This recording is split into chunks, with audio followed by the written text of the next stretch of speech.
What's up, guys? Jacob Ober here. So, yesterday I ran a poll on my community tab, and I asked the question, which one of these topics would you guys like me to discuss first? And I had a bunch of different topics, and the one that overwhelmingly got the most votes for people to see first was the one with my most controversial sports opinions. So that's what we're going to be doing in this video today. I'm going to be giving you my top 5 most controversial sports opinions, and I'm not going to get too in-depth into most of these. I'm going to briefly outline what it is and why I think the way it is, and then move on to the next one. I might make separate videos for each one of these and maybe go a little more in-depth into them, but right now we're just going to go we're going to go over them kind of briefly so I can get through the list. But we're going to start at number 5 here, and my number 5 most controversial sports opinion of all time is I think that steroid users should still be allowed into the Hall of Fame.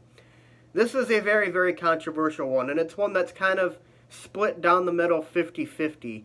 I think, steroid users, obviously there's the moral argument against it that it's cheating, right? You took a substance that helped you get better. See, I think there's a common misconception around this. I don't think that steroids really necessarily make you a better baseball player. I don't. And I don't think that the advantage gained by them is nearly as big as people think it is. Like, yes, they make you stronger. Yes, steroids like boost your physique and everything, and they make you maybe a better athlete. But I mean, playing baseball, it's more than that. It's a whole lot more than that. Like, taking steroids doesn't make you a better hitter. It doesn't help you make contact with a baseball. It doesn't help you locate your pitches better or anything like that, or have better control. It doesn't really do anything like that. It just kind of makes you stronger, and I think that, like, a lot of the skill involved in baseball is something that PEDs and steroids just don't really affect in that matter. Like, take Barry Bonds, for example. Obviously, the most obvious example when talking about this argument.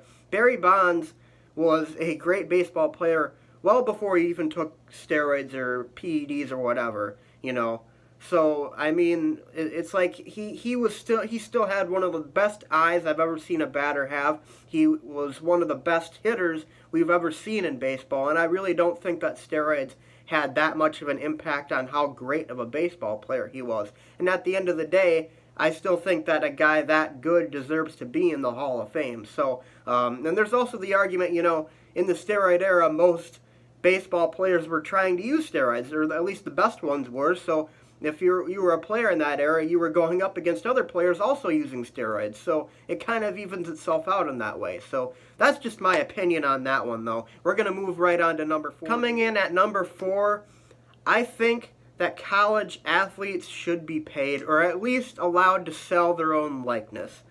This is something that's kind of really confused me a lot. I don't understand why, at the very least, that college athletes aren't allowed to sell their likeness, I mean, like, there's good arguments for this on both sides, but here's kind of where it's a deal breaker for me. If I'm a college athlete, if I'm a popular college athlete, and I'm walking into a sports apparel store or something, and I see a jersey with my number on it hanging up. It doesn't have my name on it, but it's my jersey, and I see people buying it knowing that it's me, that they want to buy that jersey because it's me, because of what I do on the court, and I don't see any of that money from that sale. I think that's wrong.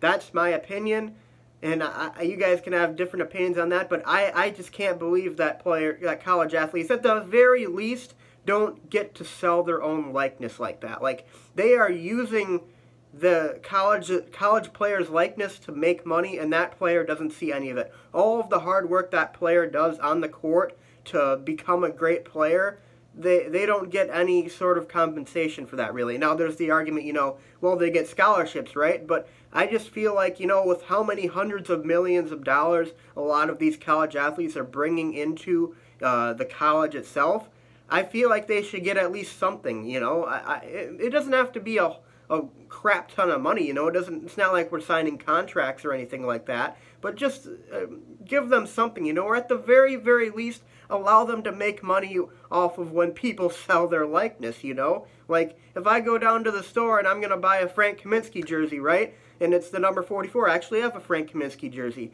The player doesn't get any of that money.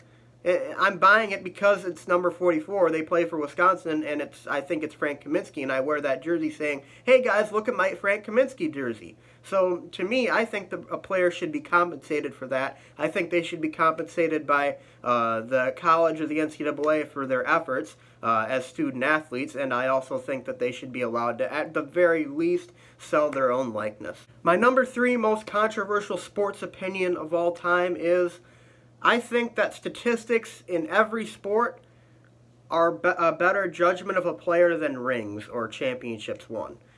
Championships forever and to the end of time will always be a team achievement unless you're playing an individual sport.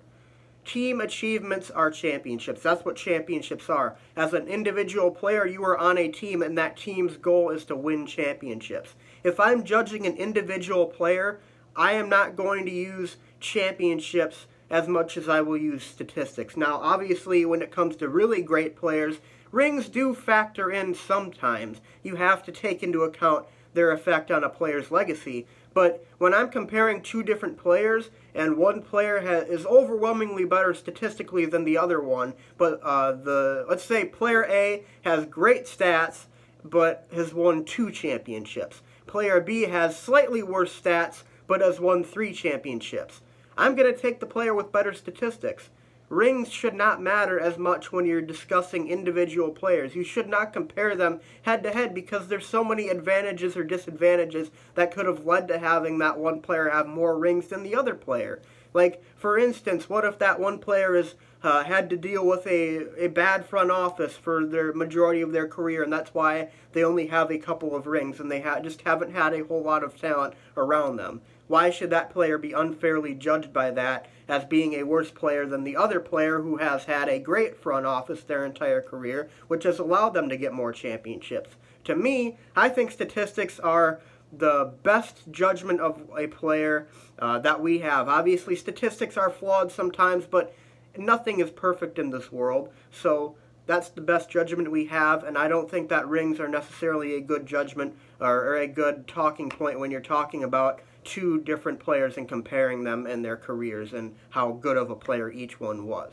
My number 3 most controversial sports opinion kind of leads into my top 2 because they're both player debates. And my number 2 most controversial sports opinion of all time is going to be, I think LeBron James is the best player of all time, the best basketball player of all time, even better so than Michael Jordan. And this is where the rings versus stats kind of comes into factor. LeBron James, all around as a basketball player, is a better basketball player than Michael Jordan. And to me, he is the best basketball player I have ever seen. I have never seen a player with his kind of skill set that just excels at everything on the court. He's an excellent scorer, an excellent rebounder, an excellent defender, an excellent passer. He does everything right. And it's amazing. And when I watch this guy in the playoffs especially, he becomes an entirely different player. It's like in the regular season, I'm watching this guy kind of coast his way through, and then in the playoffs, he just turns into a monster. Now, a lot of people use the rings argument against LeBron James. To me, his 3-6 record in the finals, his losing record in the finals for that matter, is the result of him going up against teams that are better than his own, especially in the past few seasons with the Warriors versus the Cavs. I mean, look at what LeBron James did last season with the Cavs. That same Cavs roster, he took that Cavs roster that is mostly carried over from last year to this year to the NBA Finals. They are the worst team in the NBA now, next to the Knicks. They are one of the worst teams in the NBA.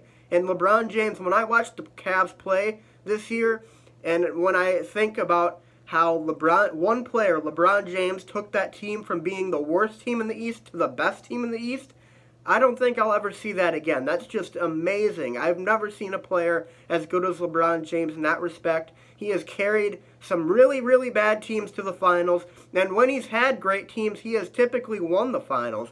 when you think about it, you think about, I think the 2015-16 team that came back from the 3-1 deficit was the best Cavs team of the second Cavs stint that LeBron James had. And the Heat teams that won 2 finals were really great teams as well. So when LeBron James has actually gotten really good talent to play around, he's won championships. Michael Jordan has always had good talent around him. Scottie Pippen, Dennis Rodman, Steve Kerr. There are plenty of great players that Michael Jordan played with, and he didn't really play against nearly the kind of competition that LeBron James has had to play against. I mean, we're talking about, the Greg Popovich Spurs, the Warriors dynasty of the past few seasons. These are some of the greatest teams ever assembled, So that's where I believe that LeBron James is the best. I think that, he has had not so much to work with throughout the majority of his career, and when he has had similar things to work with compared to Michael Jordan, he's won championships. And statistically, when you compare both players, LeBron James is the better player statistically, and when you look at the eye test as well, to me, LeBron James is maybe not as good of a scorer, but a better rebounder, passer, and probably equals defending. So that's just my opinion, though I know this is a really controversial one as well, but I think LeBron James is a better basketball player than Michael Jordan, and I believe that LeBron James is the greatest basketball player of all time. And this leads me to my #1 most controversial sports opinion of all time. Those of you who have followed this channel for a while might know this one before I say it. Prepare to be surprised if you haven't, because I know a lot of people don't really share this one, but the hardcore followers of me know that I think this a lot. I don't believe Tom Brady is the greatest quarterback of all time. I don't even think he's really necessarily close. I have not seen anything in regards to Brady that I haven't ever seen before in another quarterback. Tom Brady is a system quarterback. I think that he's a good quarterback. Before I go into detail, I think Tom Brady is a good quarterback. He does a lot of things right. And yes, he has been particularly clutch in his career. But most of his successes come from having exceptional teams, exceptional defenses, and the greatest coach of all time in Bill Belichick. I think that Tom Brady, you could replace Tom Brady with an above-average quarterback, any above-average quarterback in the league right now, and the Patriots would be relatively the same. You could replace Tom Brady with, let's think of an average quarterback. You could replace Tom Brady with Andy Dalton, and the Patriots would be about the same, I think. Maybe slightly worse because Andy Dalton isn't necessarily as clutch, but, I mean, when I watch Tom Brady play, man, it's like, he just throws to wide open guys all over the field, and his team is so excellent at designing routes that get guys wide open in space. Like, it's not hard for him. If you put, like, an incredible talent at quarterback, Tom Brady obviously isn't a very good talent at quarterback. If you put a guy like, let's take John Elway or Dan Marino or Aaron Rodgers and put them in that system that has led to Brady having that much success, they'd be 5 times as better, 10 times as better as Tom Brady has been. They'd have 7 or 8 rings instead of 6, And I just don't think that, Tom Brady has really been that as impressive as people say he's been. I watch him play. I watch almost all of his games whenever they're on TV. There's just nothing he does that really impresses me at the quarterback position. Now, obviously, he's very, very good at the little things, right? He's very good at the intangibles. He's a very smart player, and he knows how to audible out of plays and make things work, make things click. But I feel like a lot of quarterbacks could do that in the NFL. A lot of them do that in the NFL. So if you put a different guy in there, I feel like they could have similar success. And obviously there's the institutional knowledge with the New England Patriots. They have a lot of information on a lot of different teams. They are one of the best game planning teams in the entire NFL, if not the best. And that has a lot to do with the coaching, especially Bill Belichick. He's the best coach of all time. Nobody else has had as much success as him, and he is one of the best football minds we've ever seen. So I feel like if a quarterback like Aaron Rodgers of the Green Bay Packers was put in Tom Brady's position, he'd be just as good, if not better, or have more success, So where I would rank Tom Brady, I still have to take into account his legacy, and I have done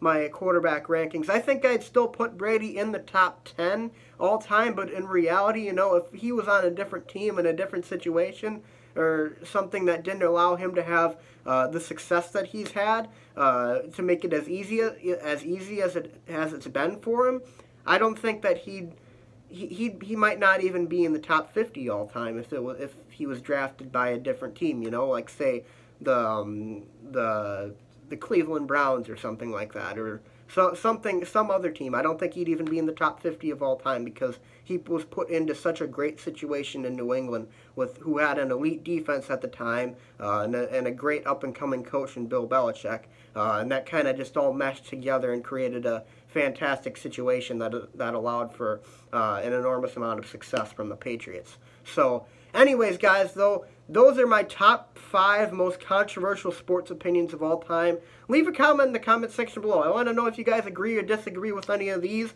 I'd love to hear your guys' opinions on this. I know a lot of people probably won't agree with me on a lot of these, but that's okay. We live in America. Anyone can agree or disagree with each other. So anyways, guys, leave a comment in the comment section below. Be sure to leave a like and subscribe, and I'll see you guys next time.